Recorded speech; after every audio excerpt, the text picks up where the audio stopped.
Divorced mother of two donates kidney to her dying boss. Then things get really weird. If you think your boss expects a bit much, spare a thought for divorced mother of two, Debbie Stevens. The 51-year-old clerical worker from Hicksville, New York, gave up a lot more than just her time to please supervisor Jackie Bruscia in 2011. In fact, to stay in her boss's good books, Stevens gave up one of her own kidneys. But wait, that's just the beginning of this bizarre tale. Stevens first met Bruscia in 2009 when they both worked at the West Islip branch of New York car dealership The Atlantic Auto Group. But in June 2010, Stevens left the company and moved down to Florida. However, the former Atlantic Auto Group employee returned to the West Islip store for a visit in September. And according to Stevens, while she was in the office, Bruscia mentioned that she had health issues and was in desperate need of a kidney transplant. Stevens claims that she offered Bruscia her kidney right away, without even thinking about it. Quote, because she's a naturally kind and generous person, end quote. Stevens told the New York Post that Bruscia was planning to receive a kidney from a family friend. But still, she replied, "You never know. I may have to take you up on that offer one day." Later in the year, Stevens moved back to New York. She approached her former boss and asked if she could rejoin the company. Bruscia obliged, and weeks later Stevens was rehired as Bruscia's assistant. Again speaking to the New York Post, Stevens claims that Bruscia invited her into her office in January 2011, and once again, Bruscia mentioned her failing kidney and her poor health. Only this time, Stevens said Bruscia asked her if she was being serious when she offered her kidney in 2010. Allegedly, Bruscia's donor had been declined from the donor program. Remarkably, Stevens stuck to her original offer. "She was my boss. I respected her. It's just who I am. I didn't want her to die," she said. But according to Stevens, all the thanks she got from her boss was a curt, impersonal email. Unfortunately, Stevens and Bruscia weren't a match. However, Stevens was a match for someone else in the donor program. And as long as she donated her kidney to the National Kidney Registry, Bruscia would move up the donor list and receive a compatible new kidney almost immediately. Both women were operated on in August 2011. Stevens' kidney ended up saving a man in St. Louis, Missouri, while Bruscia's came from a donor in San Francisco. Stevens was back at work first as early as September 6th, even though she did not feel ready for it.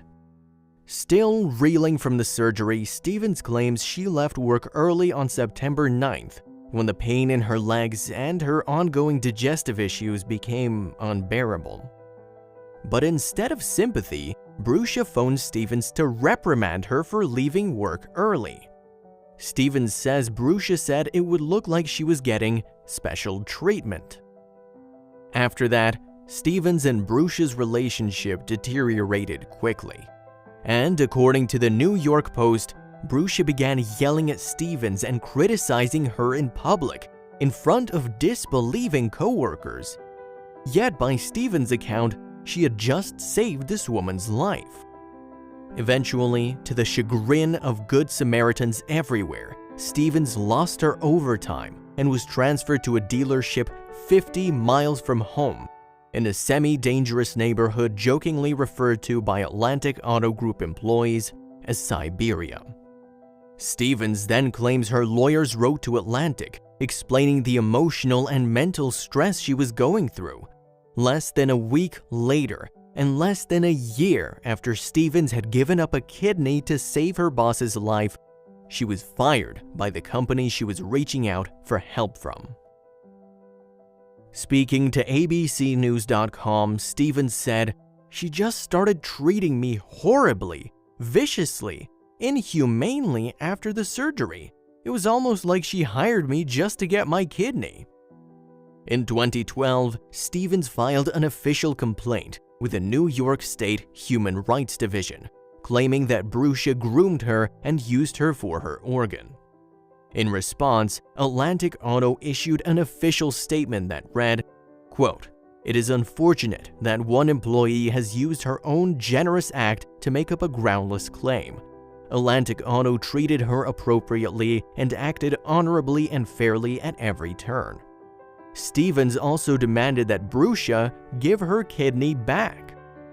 In October that year, the division was of the opinion that Atlantic Auto did engage in the unlawful discriminatory practices complained of, and according to the United International Press, Stevens' small victory paves the way for a $15 million lawsuit.